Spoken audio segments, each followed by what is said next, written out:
okay, disclaimer. I have to say that when Android first came out and iPhone came into the scene, it was I'm an Android supporter. I wouldn't say fan, but I feel like Android is better.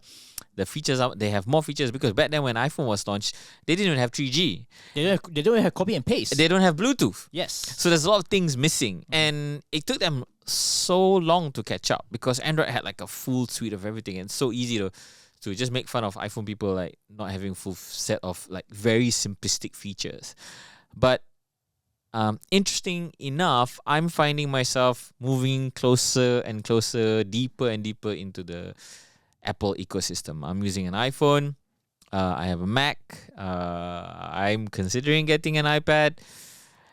And we also have data that shows that the number of Android devices that's been sold in the market is getting lesser and lesser, and the number of iPhones that's being sold in the market is getting higher and higher.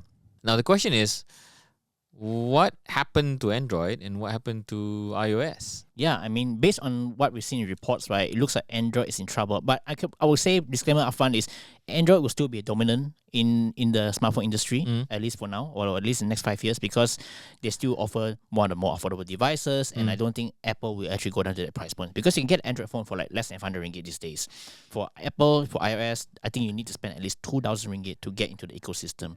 Yeah, I think there's a number of factors here, like you mentioned, price point, right? So Android devices are generally much cheaper than iPhones. You can get a Android phone for 600 ringgit, which is like you can't get anything with an Apple logo for 600 ringgit, unless it's an Apple Pencil, which is useless by itself. Yep. But at the same time, to Apple's credit, although I feel like they find it challenging to go down in terms of price point, they are finding innovative ways to make phones cheap for buyers to buy. So I think nowadays you can get like a fairly modern iPhone for less than, I mean, the entry point to get an iPhone is much lesser now. Yep.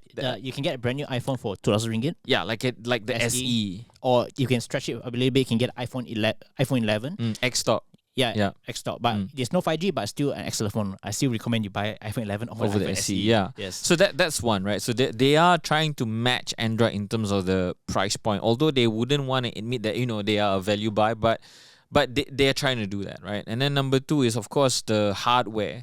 So previously, when there was an Android and iOS argument, it's so easy to just convince people to buy an Android because price, hardware, software. Yeah. Right? This time, and iPhone hardware is great. I cannot fault it. I mean, they have the best speakers, really good camera. The display is great too. And the thing is, they don't have to fight on specs. They don't have to go out and say, I have so and so specs. It's just like I have Retina, Liquid Retina, XDR, whatever display. It doesn't mean anything, but when you start using it, it's like then you understand, hey, it's great. Yeah, and then there's no excuse anymore. Like previously, when you do the Android and iPhone comparison, right? Besides the processor, you always say, okay, Android has a better screen. We have OLED screen, AMOLED screen, we have high refresh rate, we got more RAM and all that stuff, and then we have a bigger battery, stereo speakers, water resistance. Guess what? Apple has all them now. Everything, and it's better. And then number 3 is software. So again, we talk about price, hardware, and software. And it was easy for me to just tell people, hey, don't bother with an iPhone because it's missing a lot of things. You can't transfer files, blah, blah, blah. Very limited here and You there. cannot customize. You cannot do this. You cannot do that. But now, right, if you ask me, hey, what can an Android do that an iPhone cannot? I really need to think hard to find one thing, and even now I can't. I just feel so bad being so one-sided. I mean, because we try to be so impartial in our reporting, in our findings, in everything, but also by feeling bad being one-sided means we're not impartial. We're trying to find like something good about another brand, but unfortunately, okay, let's go one by one, right? So hardware, about the same. I would argue Apple's better. I mean, certain devices you get at certain price points. Some devices you don't get full glass body. With the iPhone, 11, 12, 13, 14 is all full glass. And it's optimized. I mean, you don't get as much battery capacity, you don't get as much RAM, Yeah. but it's so optimized that it's so You don't have to seamless. worry about Yeah, it. I don't have to worry about how much RAM I have, what kind of. Yeah. Okay lah. So they talk about their bionic chips and all that, but I don't really mind. Yeah, even until today, right? I'm using an iPhone 11 Pro Max, not the latest one.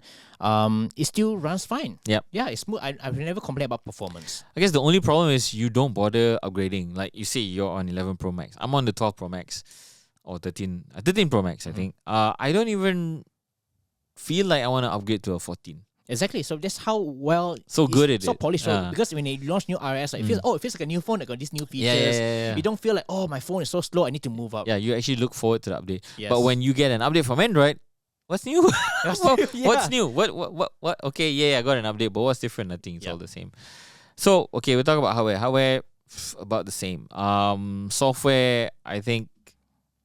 Yeah, developers, I think they prefer iOS. Operating system, right? Yeah, I think iOS is better. I don't know. I cannot compare it. Like I mean, when we don't have the materials here, or I didn't do my research to prepare to say that okay, technically Android is better because in its kernel and it's in programming language, it can do so many other things. I cannot say that, but as a user that's gonna put some money down, iOS is better.